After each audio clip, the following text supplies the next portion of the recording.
Good.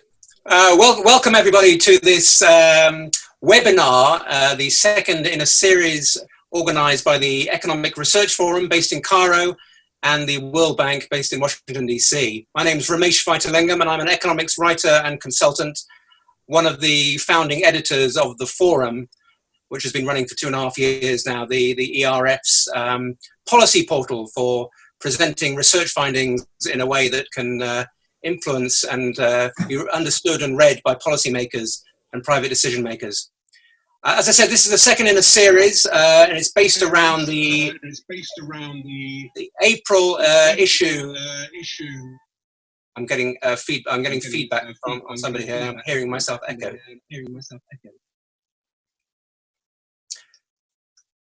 We're looking at the World Bank's publication, How Transparency Can Help the Middle East and North Africa, published by the World Bank's Middle East and North Africa Chief Economist offices. And I'm delighted to welcome Rachel Yuting Fan, who's an economist in the Office of the Chief Economist, and she'll be speaking on the economics of the dual shock in the region.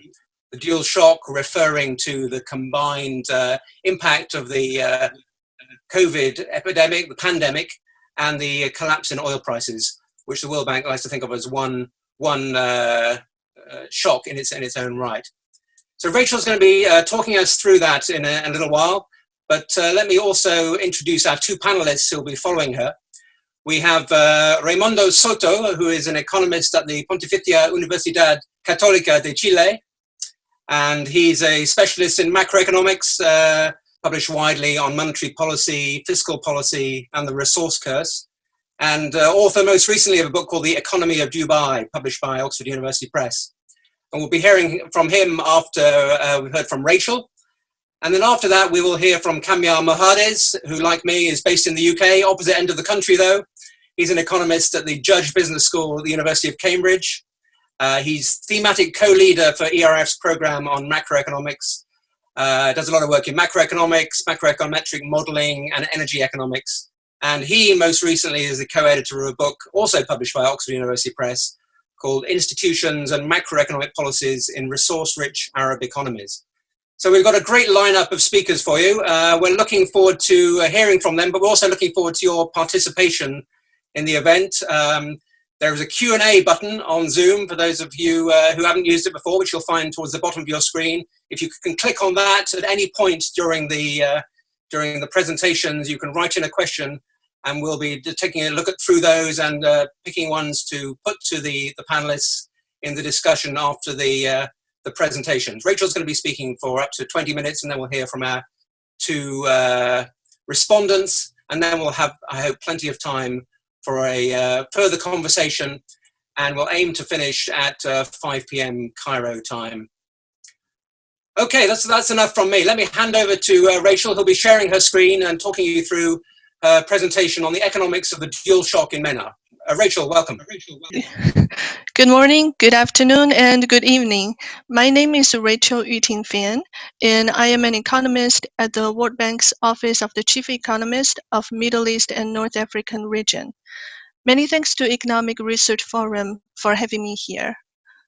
Following Dr. Lederman's overview last week, this is my great honor today to join my colleagues and present for you 4 major parts of our flagship report, MENA Economic Update. My presentation today will focus on the first part, the uncertain costs of the dual shock. By dual shock, we mean the COVID-19 pandemic and the oil price collapse across MENA. And tomorrow, my colleague Asif will dig deeper and present for you the second part, the challenge of chronic low economic growth and the role of data measurement and data transparency. And next week, my colleagues Ha and Nelly will present for you respectively the third part, external imbalances and fiscal sustainability, and the fourth part, challenges in measurement of labor market outcomes. So let's start with what we knew before the crisis. In March 2018, an IMF working paper called How Well Do Economists Forecast Recessions found out that economists generally have difficulties forecasting severe economic downturns. they routinely fail to predict both the timing of recessions and the magnitude of recessions. In the same year, a World Bank flagship report found out that rare and large negative shocks, so-called black swan events, cannot be precisely characterized before they're realized. Neither growth nor its volatility can be predicted ex ante. With that in mind, let's take a look at an interesting chart. This is a chart of changes in World Bank GDP growth rate forecasts, and the y-axis is the percentage change in forecasts. That is the GDP growth rate forecasts that is conducted in April 2020 minus the GDP growth rate forecasts that was conducted in October 2019. And the x-axis is the year for which the GDP growth rates are estimated or forecasted. Each colored line here indicates a country in MENA. For example, the green line indicates Saudi Arabia's GDP growth forecast changes. So let's take Saudi Arabia as an example. In October 2019's publication, GDP growth rate in 2020 is forecasted at 1.6, while in April publication, GDP growth rate for 2020 is forecasted at 0.2. This indicates a 1.4 percentage points downward revision, or a negative 1.4 change in forecast, as shown in the second marker in the green line right below that 2020F. We can see from the chart that growth rates for all four countries in all 3 years had been adjusted downward, except for Morocco, of which the forecast for 2021 is adjusted upward. But this is only after a downward revision of around negative 5.2 for year 2020, which is in line with a forecasted contraction of 2% for year 2020. So why are we interested in these changes? The reason is that after the region is hit by dual shock, namely oil price collapse and COVID-19 pandemic, economists are eager to know the expected costs of the dual shock. And one indicator to measure that is the change in growth expectations relative to growth forecasts conducted prior to the dual shock. There are 4 messages that we would like to pass out. 1, the changes in expectations could be our estimates of costs. Let's take IMF's World Economic Outlook, or WEAL, for example. In their January forecast, they were expecting global growth.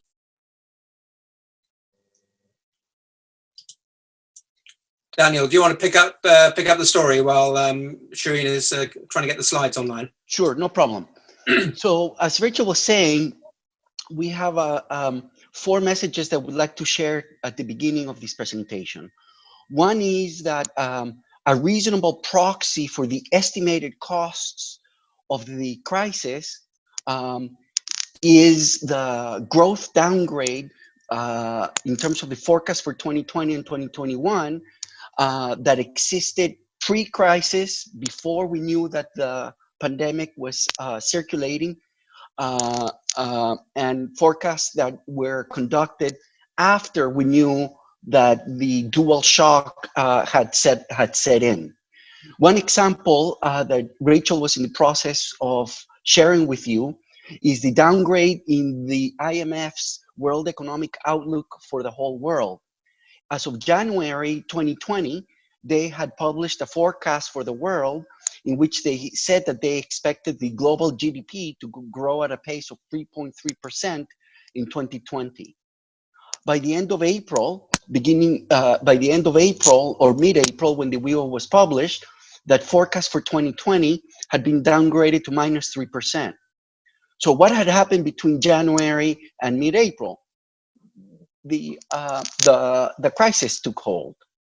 So it's reasonable to proxy the expected cost for 2020 of the crisis, as viewed through the eyes of the IMF, to be around 6.3 percentage points of the world's 2019 GDP. In our report, we compare our own forecasts of October 2019 for 2020 relative to our best guess for the region's growth rate that we had as of April 1st. In that case, in October, we had expected a growth rate for the MENA region of plus 2.6 percentage points. But by April, we had downgraded that forecast to minus 1.1. So the difference of minus 3.7 percentage points in the growth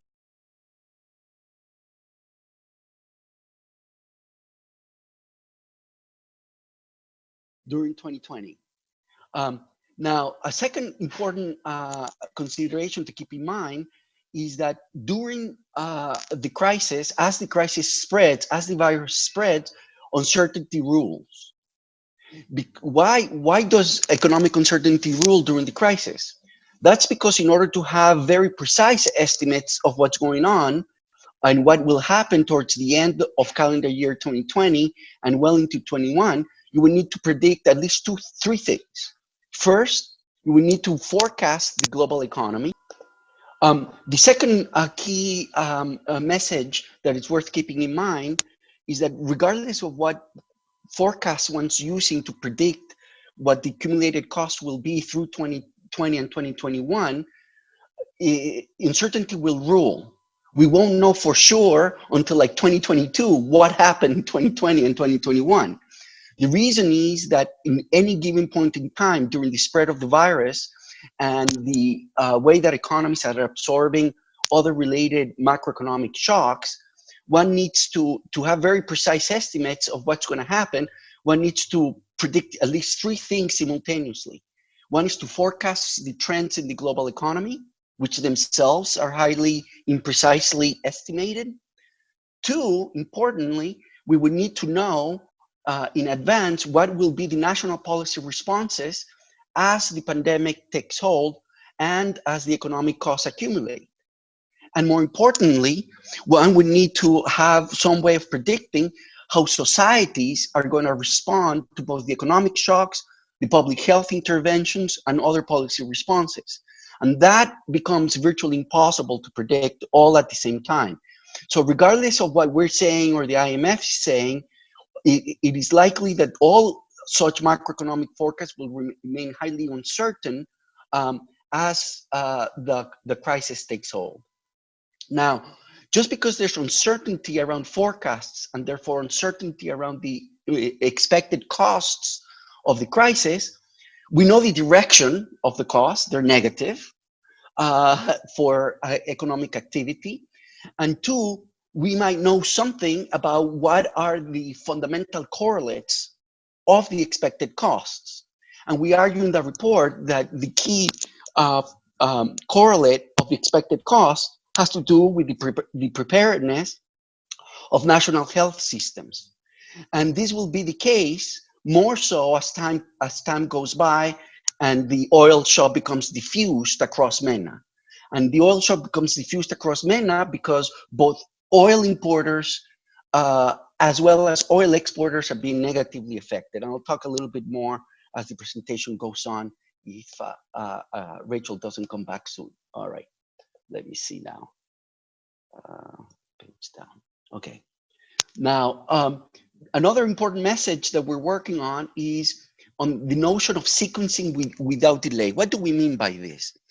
In the sense that one might think that there's a right or potentially optimal sequence of public health interventions and macroeconomic policies and socioeconomic policies that are needed to, in the short run, on the one hand, safeguard both lives and livelihoods, and in the long run, to try to speed up the economic recovery, that it's worth to think about sequencing by prioritizing in the very short run the public health intervention, investments in the public health system so that they don't get totally overrun, start preparing for the distribution of medical equipment, and eventually a vaccine or newly found treatments, and thinking ahead about what are the types of reforms, economic and social policy reforms that are needed after the pandemic is over in order to revive long-term growth in the region.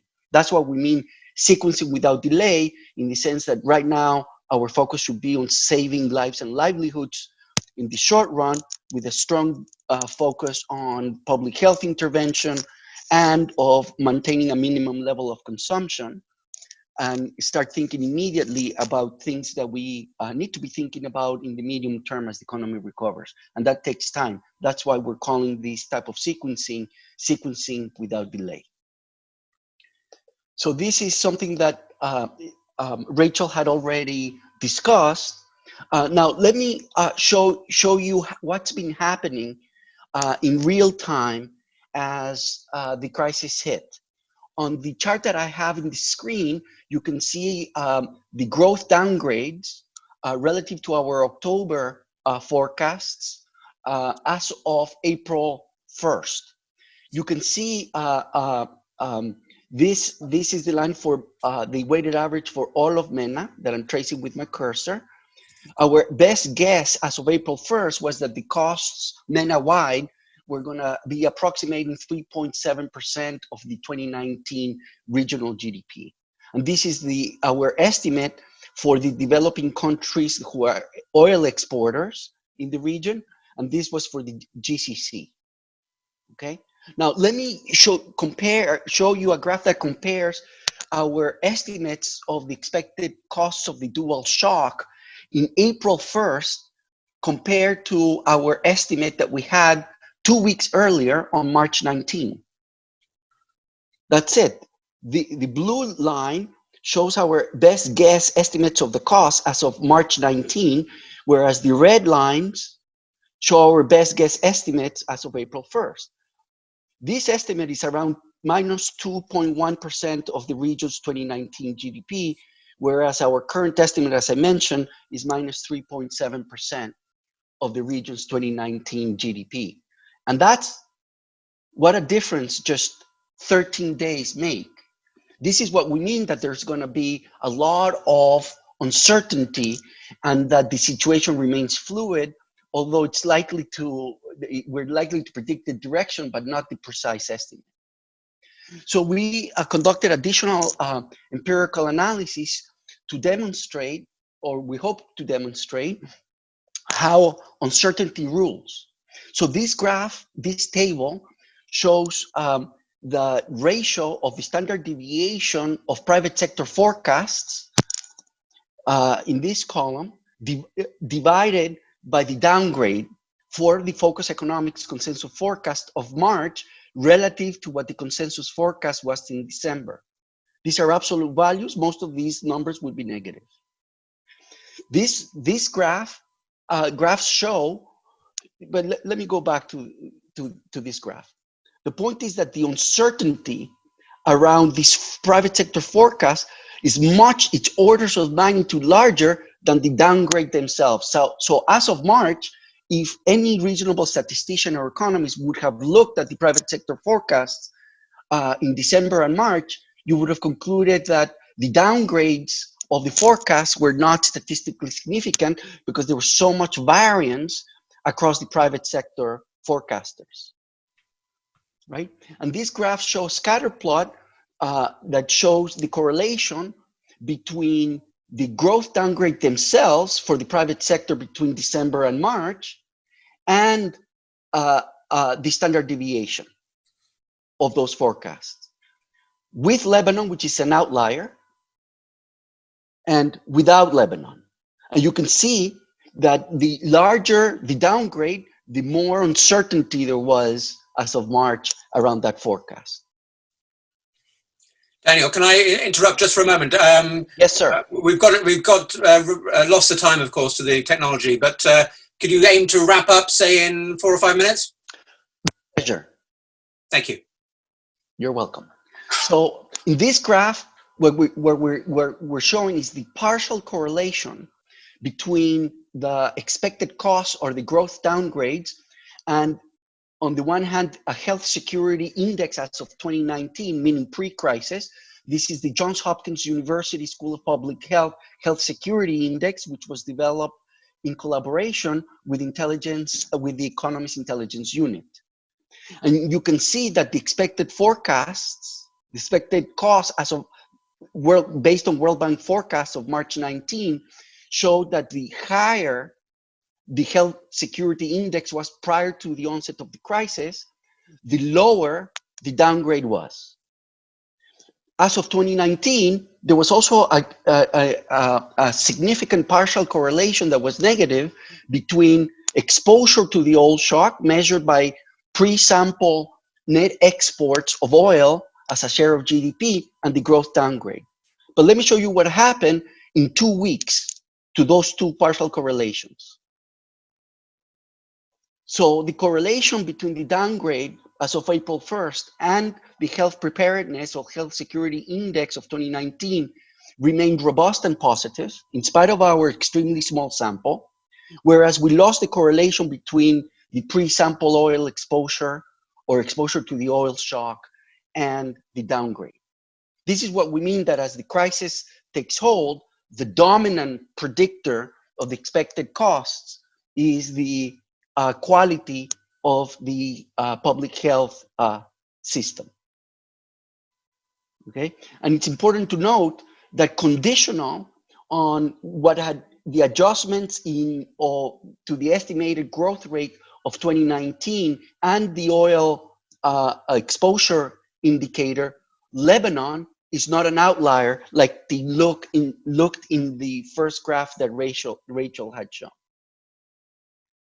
In this graph, we show our estimates in blue, the expected income effect of the oil price collapse across countries of MENA. So that's a proxy of the expected changes in oil prices and expected supply responses in oil multiplied times the oil exposure indicator. And you can see that there's a lot of oil importers that in theory would benefit for the decline in oil prices. But those are some of the countries that are expected to suffer the most during the crisis. So this is yet more evidence that as the crisis takes hold, the oil shock part gets diffused across MENA because many of these countries here actually depend indirectly on the price of oil via FDI from the GCC and remittances. Okay, now these ideas of uncertainty rules and the expected economic costs of the crisis also contaminate any exercise in trying to assess the financing needs of governments. Okay. Now, here's just a simple exercise to show you why Lebanon, conditional on having downgraded the 2019 growth rate and its exposure to oil, why the expected costs of the crisis are in line with the average of the region. Okay, and our best guess for Lebanon is that as of April 1, the true expected costs of the crisis were roughly almost identical to the regional gross average. And that's because in our underlying econometric analysis, we find that the partial correlation between the adjustments to ex-ante 2019 growth has a significant partial correlation of around 1.4. So once you net that out to the 11.2 growth downgrade for Lebanon, Lebanon is in line. And that's why in the graphs on the partial correlations, Lebanon was almost right on the regression line. Okay, and then this is just a soft discussion on the arithmetic of financing needs. So the standard definition of a public sector's financing need is that you need an expected overall deficit, say for year 2020, plus the amortization schedule. And the sum of that expected deficit plus the expected debt payments is the financing needs that the government needs in order either not to default on existing debt commitments and to meet its the financing needs of a fiscal deficit. Now, the problem is that as the crisis takes hold, the deficit includes the expected expenditures minus the expected revenues. Okay, but there's a component here of expected expenditures that is actually disaster relief. This is any socioeconomic policy that tries to channel, for example, cash transfers to informally employed individuals so that we can get them to stop working in order to have social distancing policies that can reduce the speed of the virus spread and thus safeguard livelihoods or prevent unnecessary deaths. And the disaster relief component of the expected expenditures are very difficult to predict. In fact, in many developing countries, it is difficult to assess if the public sectors are going to have the institutional capacity even to implement targeted cash transfers to informally employed individuals, which in our report, as Nelly El-Malak will present in a future ERF webinar, the population of the labor force that is informally employed, meaning that it's not registered for Social Security benefits or does not have a formal contract, can exceed 70% of the labor force. And so those numbers are very high. So this number is itself imprecisely estimated. Plus you have some regular expenditure, for example, the wage bill of the public sector, which you may want to retain in order not to worsen the economic downfall. In addition, it is possible that a lot of public sector employees are important to keep the government running in order to implement the public health intervention, the social policy interventions, etc. Okay, so there's uncertainty that reigns around the expected financing needs of the public sector. And now I come to the final slide. Just very quickly, if you could, Daniel. So the cost of the crisis are a moving target. Global policy and societal responses are fluid and remain very difficult to predict. And it's particularly important to take into account that we need to have a certain level of adequate social responses to the policy interventions in order to safeguard both lives and livelihoods. We've discussed a few of the pre-existing conditions that are important for understanding the expected losses. One's oil dependence. We've tried to argue that across the Middle East, because of indirect effects of the oil price collapse on such things as FDI, official transfers, and remittances, so many oil importers of the region are also expected to be negatively affected by the collapse of oil prices.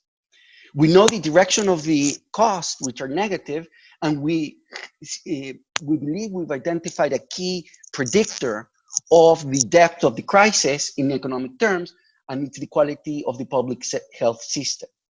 In our MENA Economic update, we also talk about other pre-existing conditions, such as the lack of transparency, which has bred societal distrust in government, which are in the current crisis a challenge that needs to be overcome. My colleague Ha Nguyen will present in a separate seminar issues related to the measurement and assessment of macroeconomic vulnerability, and Nelly El-Malak of the Paris School of Economics will discuss issues of transparent measurement of poor labor market outcomes. Now, the truth is that there's a wide menu of options if you want to think of pre-existing conditions, for example, depending debt default, sovereign default that was expected in late December from Lebanon. As time goes by, we believe that the main driver of effects is the health system with transparency at a premium.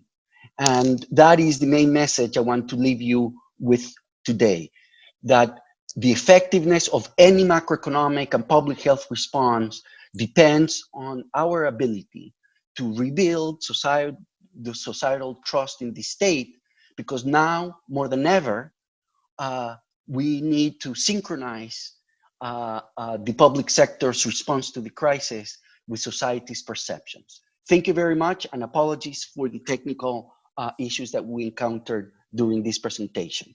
Now I will stop sharing. Thank you so much, Daniel. That's very much appreciated. So that was Daniel Liederman, who is Deputy Chief Economist for the MENA region at the World Bank. Rachel, I think, has rejoined us, and we'll hopefully hear from her again a little later once we've heard from our two discussants. So I'm now going to give the floor to Raimundo Soto, who's joining us from Santiago de Chile. Raimundo, if you share your screen and tell us what you have to say. Okay, can you hear me? We can indeed. Okay, thank you very much for the invitation of being in this webinar. It's very good to see that the ERF is very active and on the key issues on the region. I would like also to thank Rachel for her presentation and Daniel for taking over when the system failed.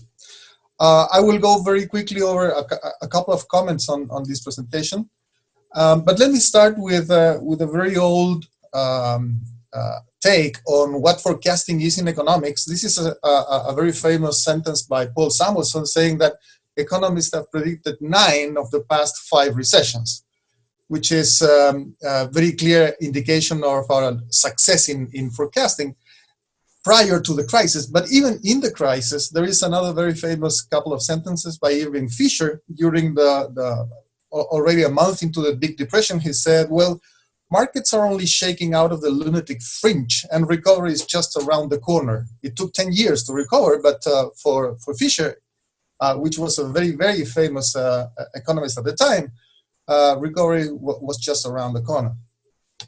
So the basic messages of Rachel's and Daniel's paper is that changes in expectations reflect estimates of the costs of the pandemics and economic crisis. That uncertainty is going to be there, and it's very difficult to forecast. The health system will drive the changes in expectations, and there is a need for a sequencing and coordination of policy responses with transparency at a premium. So let me go over a little of the small comments on this. Forecast failed? Yes, big time. And one of the key issues why our forecasts are so bad is that we don't have real-time data, and the scope of the data that we have is usually inadequate, okay? And this is, of course, worse in MENA economies and as well as in other emerging markets, market economies, in which the data comes very late into the availability for the authorities to consider them in decision making. Then we also have a problem with key elasticities, which are important in order to forecast, but also in order to make reasonable policy recommendations. One is the employment product. We know that as Daniel said, GDP is going to go down by 4% or whatever on average in the region. How big is going to be the employment shock? How big is going to be the poverty shock associated with a collapse in economic activity? And not only we don't have the elasticities, we don't have key issues regarding these elasticities dealing with asymmetries and uncertainties. For example, there is some literature on Latin American economies showing that short-term elasticities are very different than long-term elasticities. So it might be the case that, say, for example, the collapse in employment is much faster during a crisis than during a downturn or a standard downturn in any economy. And then there is also these variables that behave as rockets and feathers. They go up very fast and they go down very slow. One is unemployment. We know that employment is going to be hurt by the crisis, but the recovery of employment is usually very, very long. So we have this second area. Not only we don't have the data, we don't have the elasticities, we don't have market appraisals of risks. The preference for risk for different investors are not very homogeneous. So some people will pay a lot for the downside of the risk, while others will not. And actually, the population also have a very heterogeneous attitude toward risk.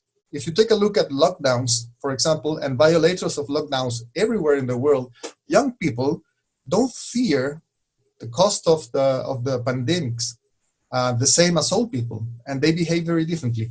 And in general, in our countries, the population attitudes toward risk are really, really very hard to anticipate. In a recent piece by Ishak Dewan, is calling for not having any lockdowns in areas where you don't have the ability to actually make the people comply with the lockdown, because the cost is going to be much higher, possibly, than the benefits in terms of health. So there is an issue there with the appraisal of risk and what are the associated costs of the pandemics. And the other thing is that although we have a change in the probability of bad events, it doesn't really affect everybody in the same way. For example, online shops are thriving, at least in my country, because of the lockdowns. So it's a very good business for online shops. It's very bad business for retail shops. And this kind of thing we would like to take into account in order to forecast what is going to be the outcome, the medium-term and the long-term outcome of the problem. On the other hand, these forecasts are much needed. One thing that Daniel didn't mention is that forecasts inform expectations. The changes in expectations that Daniel was explaining to us are indeed expectations based on forecasts, and the better the forecast, the better the expectation process, and also we can sharpen our cost estimates in a much precise way. And in particular, we need short-term forecasting of the dynamics of the contagion. It's very difficult to anticipate what is going to be the contagion in our countries, in the whole of MENA region, and we need models for that. We need models for taking a look whether we should have general quarantines or limited quarantines. And this is crucial in emerging economies because of the cost of lockdowns is really very high. Now, on the medium-term forecast, the assumption or the implicit assumption in Daniel's papers and Rachel's paper is that there's going to be a V-shaped recovery, a sharp downturn, initial downturn, followed by a steep upturn after the crisis hit the countries. But what happens if instead of a V-shaped recovery, you have an L-shaped recovery, in which coming out of the crisis is going to be very slow? In that case, you need forecasting, because the needs of financial needs of the government and measures taken by the governments are going to be very different if you expect the economy to recover quickly and if you don't. I'm going to skip this in light of the time, and I have one issue on the expected expenditures. I really agree with the authors on the needs for quantifying the expected expenditures of the government. There is one key issue that they don't talk about, maybe in the paper but not in the presentation, is how much of this can be relocated from one use to another. So disaster relief can be financed by relocation of expenditures. Typical case of relocation is postponing all capital expenditures, public investment, housing, and the like. Of course, this has a medium-term recoil effect in that you really need capital expenditures, public capital expenditures, in order to get the economy going. But that is going to show up only in the midterm and not immediately. But there's a lot you can do. For example, postponing military and other non-essential expenditures in equipment and the like, and financing the disaster relief as mentioned. And finally, I think it's very important to take a look to the economics of lockdowns and the economic effects of lockdowns. I really think it's a very nice decomposition of the cost between the cost of the virus spreading, the change in oil prices, other factors and cyclical factors. But the key issue is that economic costs beyond the change on oil prices depend on what happens with the virus spreading, and in particular depends on health policies. So for example, if you have long quarantines, long-term lockdowns, they might greatly affect economic activity and be far more important than the health issue itself. Geographic locations also make the pandemics very costly, and that should be taken into account when calculating the possible effects of the lockdowns. And finally, I disagree with Daniel on the following. For them, for Rachel and Daniel, health is the key issue. In my view, the initial economic conditions matter for the long run, and the cost of the pandemics matter for the long run, and health is going to be only a short-run cost. And the reason is that the economic distress caused by the pandemics and caused by the oil price collapse is going to be felt for a longer time than the health shock itself. So without further ado, I thank you very much for hearing me, and I hope I'm in time with Romesh clock. You are absolutely spot on, Raimundo. Thank you very much for that. So Raimundo has mentioned Paul Samuelson and Irving Fisher on the economics of recessions. So we should mention another economist who was very interested in recessions was John Maynard Keynes. And Kamiar, our next discussant, is, when he's not in lockdown, spends a lot of time as a fellow of King's College, which was also, of course, the college of John Maynard Keynes. Kamiar, over to you. Thanks very much. Let me see if I can share my. I have a lot of slides. As a good. Can you see that? Is that all right? Yes, thank you. Perfect. So I actually also want to focus more on the second part. So I tend to agree with Raimundo that there are obviously two things happening in the Middle East in particular. One is the health crisis, and the second thing is basically the oil shocks, both the demand and supply driven oil shocks that we've been experiencing. And I have a lot of slides. I'm going to skip quite a lot of them given the time constraints. But I just want to focus on what was just said. If you look at the projections from the IMF, this is from the Regional Economic Outlook, which was published very, very recently. You can see this is what Raimundo was talking about. Both the World Bank and the IMF and most places will actually have this V-shaped recovery. Which tends to suggest that obviously the health crisis will be felt in the short run, and then we rebound. The problem with the Middle East and North Africa is obviously that the second shock, which I think is has a much bigger effect on our economies, is going to be felt for a very long time. And it's not the health crisis was just exacerbating this. So let me give you some figures. So first of all, we have the shale oil revolution. This has been happening for over a decade now, where oil prices falling down. If you look at the 2014 episode, rig counts fall substantially. Oil prices start climbing up, rig counts go up. And more recently, oil prices dropping with the rig counts dropping and the production in the US plateauing and declining. So this has already been happening. And the shale is very important because it creates basically an upper bound on the prices that we will observe in the medium term, at least. In the short to medium term. And this is some break-even prices from a survey from our colleagues at the Dallas Fed, which suggests that new wells, the break-even price is somewhere around $50. Current existing wells is something between $23 to $36. So this is a big factor in the oil shock. So even when the health crisis is over, this low oil price environment will stick around and will be pretty bad for the region. Work that we did with one of my colleagues, Mehdi Raisi at the IMF, suggested that a big enough oil shock that we've been experiencing actually could have a significant impact on the economies in the Middle East.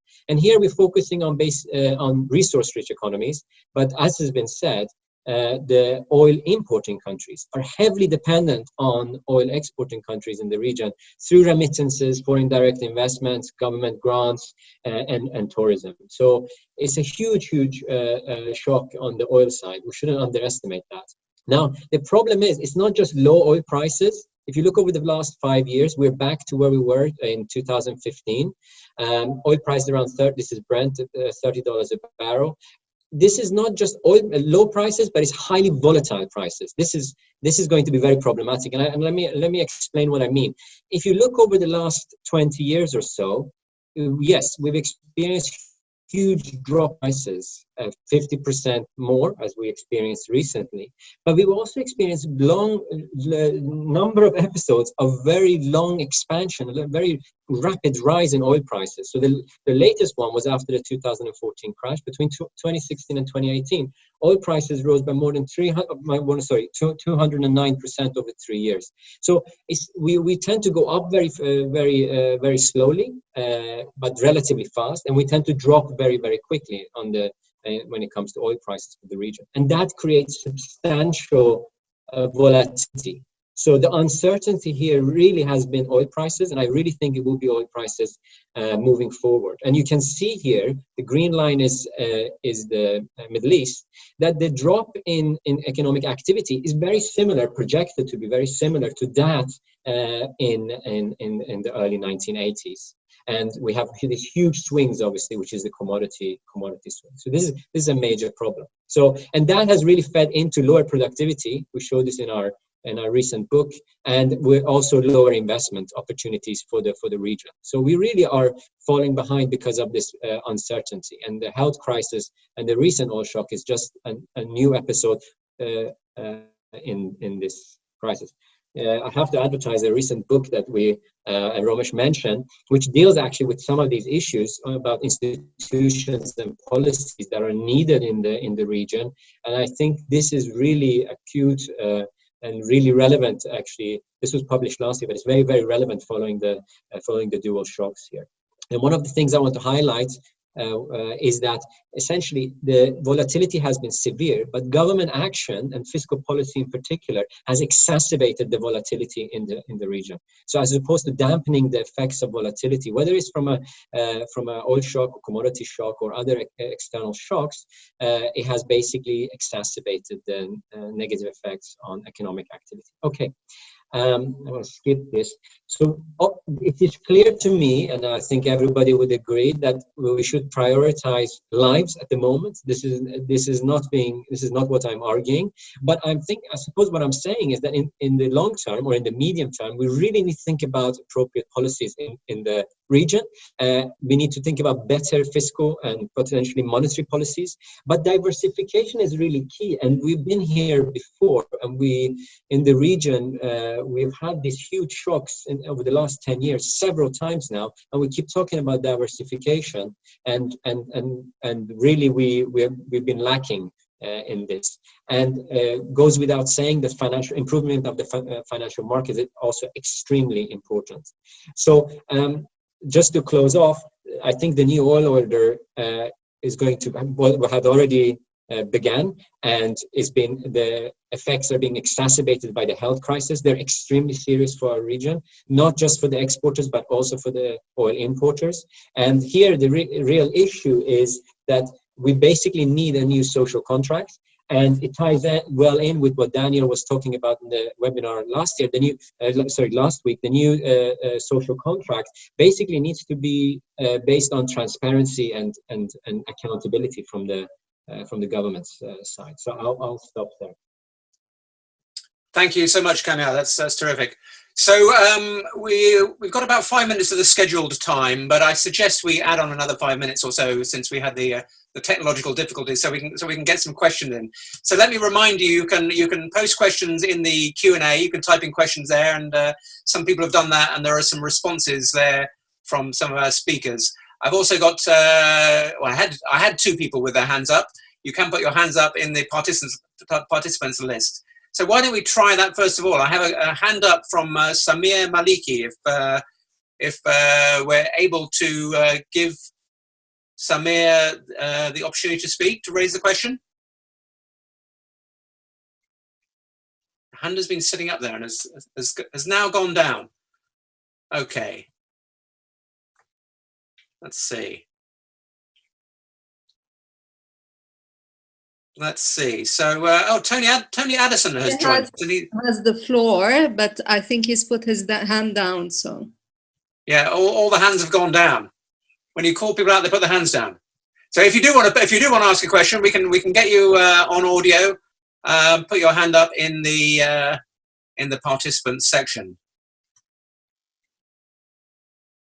Okay. So Tony Addison has joined us. He's typed a question into the chat, I see, asking what are your assumptions about global interest rates that someone might like to pick up. I think, let me turn to Rachel, because Rachel was sadly lost to us for a little while, and Daniel had to step in. I don't know if Rachel and or Daniel, you'd like to come in and respond to some of the things that Raimundo and Kamiar have raised. Rachel, are you back with us? Yes, thank you, Ramesh. Let me apologize that I didn't realize my web Zoom collapsed until I finished my whole presentation from my end, and my phone is set to no disturb, so I didn't hear my colleagues' call. Raimundo's and Kamir's comments are very helpful. They're consistent with our research. I very much appreciate their comments. Daniel, Excellent. do you want to add something? Daniel, why don't we come to you in a little while? I think I've got some questions here. I think Samir has now disappeared again. Okay, Daniel, why don't we hand over to you? Because I know there was something you wanted to pick up in the Q&A, and maybe there are some points you want to respond to in the discussant's remarks.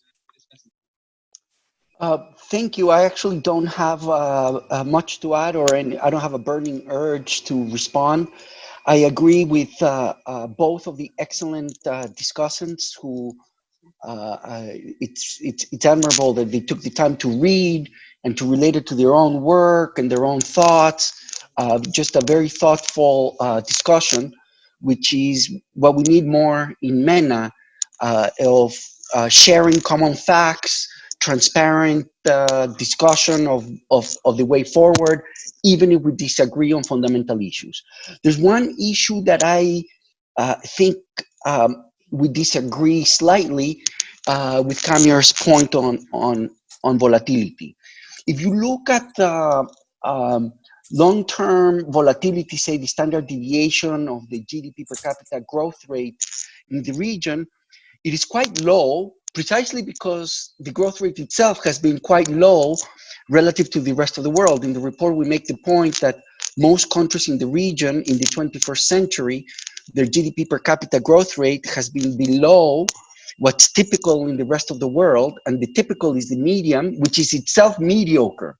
So we're talking about a region that has grown in the long term at GDP per capita growth rate that are well below a mediocre benchmark. And so the standard deviation of a growth rate that's close to zero tends to be low. Of course, any variation coefficient would seem to be infinity as the growth rate approaches zero, so that measure is meaningless. So I disagree in the sense that I think the real challenge is low long-term growth, and we believe that lack of transparency is behind it. Now, I know that Kamiar and Raimundo are thinking to themselves, and a lot of our audience thinking to themselves, yes, but they grow little because of the uncertainty, right?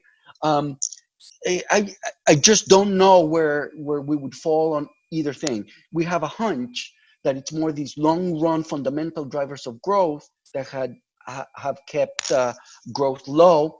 It is part of the discussion about the need to renew the social contract, however, and we do share an inkling that transparency is a key institutional dimension that we need to focus now more than ever, but well beyond the crisis. So, as you can see, I don't have much to add to the substance except my words of appreciation for everybody take the time to be with us today. Thank you. Okay, thanks, Daniel. Okay, we've had some questions come in on the chat. So I mentioned Tony's question about your assumptions about global interest rates. He also asks on Raimundo's point about postponing expenditures, how far can private debt service be postponed? We have another question, how will the informal sector affect the forecasts of shocks during this pandemic period, and how do you model that? And questions about will inflation make a return? I also see 3 hands up, so I'm going to try and take those. Shireen, if you're able to give the microphone or access to speak to Yazim Hussein. Hi.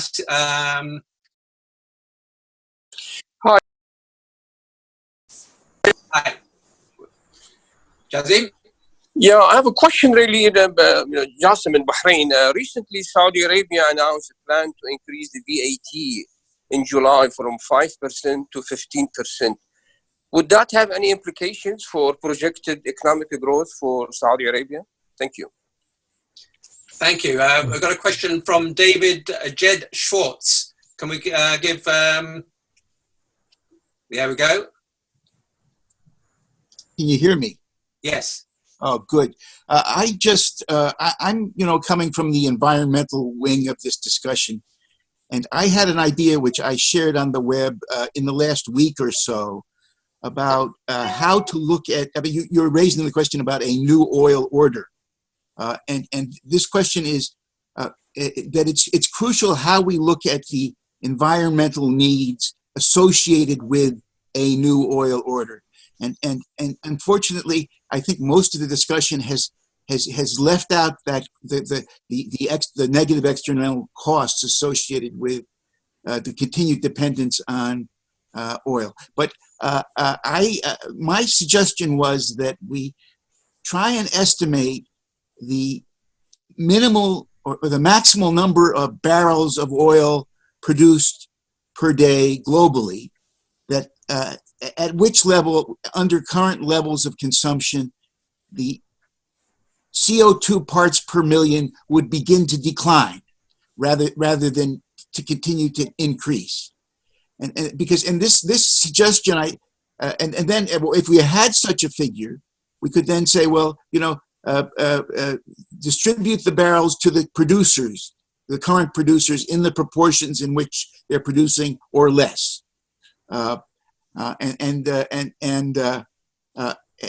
if you limited the production like that, then you could begin to reduce the ongoing increases in heat, which I'm convinced are causing the immigration problems, the migration problems we're seeing in Europe and in Texas. So that was a suggestion I had. And I don't know whether anybody wants to address it. That's why I was reluctant to bring it up. But I mean, given like, for example, given if the current global capacity to absorb CO2 were to remain constant, for example, if we were able to stop the cutting of the rainforests in Brazil and other rainforests, we were able to stop those with global actions, including fines and serious actions. Okay, thanks, David. Thanks, David. Kamiar, yeah, can I come in? Let me try to answer that. I mean, the problem, I suppose what you're saying is that maybe oil consumption has declined and maybe it will stay low even when we come out of this global shutdown or lockdown.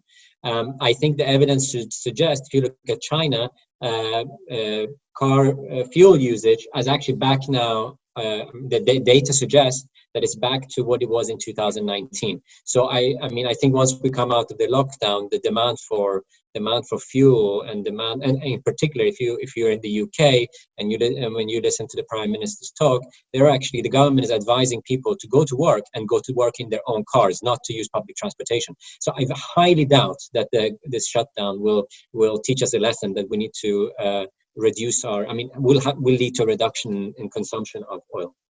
Can I take the one from Daniel as well?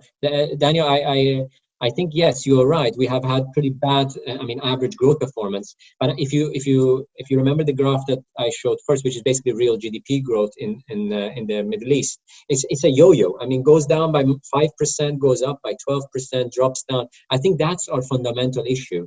The fact that we have a low I completely agree with you. The fact that we have a low average growth, but the problem I think is our economies have been like yo-yo, and economic policy has exacerbated that.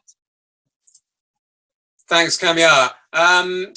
We've got about 2 or 3 more minutes. Why don't we hear final remarks from Raimundo, if there's something you want to add to the conversation, and then a last word from Rachel, as she didn't get to have quite as many words as we were hoping and expecting. Raimundo. Okay, thank you. There's a lot of questions that I can answer over the chat or maybe later over email. But let me touch upon one point that Danielle made at the end of the presentation, talking about transparency and the new social contract. I think that transparency is crucial, but it's a necessary condition and not a sufficient condition. The second thing that is crucial in these dire straits in which we are is the capacity of the government to deliver effectiveness in policies and to deliver. Because that will raise legitimacy for the government and credibility for the policies. And that allows for drafting or thinking of a new social contract. If the government has no legitimacy whatsoever, because dealing with the crisis is inefficient and the capacity is just not there, then the capacity to draft social contracts is going to go away. So my hunch is that this is coming from one of the questions that was made to me too. The capacity of the government is crucial. And very quickly, the second thing that is being asked is, what about the informal sector? The informal sector is going to swallow a lot of the formal unemployment that is going to happen in these countries. So you really need to take care of the informal sector, and transfers are a very good idea, even though they have the opposite effect on people trying to search for more formal ways of work. But anyway, coming back to transparency, I think it's a sufficient, it's a necessary condition, but not a sufficient condition for drafting a new social contract in the area. Thank you very much, Raimundo. And let me take that opportunity to remind you that tomorrow, same time, 4 p.m. Cairo, Rachel and Daniel's colleague, Asif Islam, will be talking about data transparency, continuing the discussion of this World Bank report. Okay, I'm going to give the floor finally to Rachel to say some final words. So sorry we didn't get to hear from you with your whole presentation, but why don't you just close things out for us? Yes, thank you, Ramesh, and thanks a lot, a million thanks to Daniel for taking it over. Thanks to ERF for having me today. I have a very quick comment on Kamir's chart, which probably passed too quickly, that he showed the relationship between GDP growth and oil price, that perhaps he focused on GCC or only Middle East, but what we analyze here is for the whole Middle East and North Africa region that includes all 5 North African countries such as Algeria, Tunisia, and so on. So maybe we can discuss further about the technical issues. And thank you all participants for taking your time to join us today. I'm more than happy to discuss and address any questions that you may have through follow-up emails. Thank you so much. Thank you, Rachel. So there are a few open questions left in the Q&A that maybe Rachel, Daniel, Kamiar, and Raimundo can take a look at and see if they would like to type an answer to. But let me wrap things up by thanking all our speakers. Thank you to Raimundo Soto and Kamiar Mohaddes for excellent discussions of the presentation by Rachel and then by Daniel. Thank you very much to ERF and World Bank for making this happen. And as I say, we'll be back at 4 p.m. Cairo next time to hear from Asif Islam. And 2 discussants then for another session. Thank you all for listening.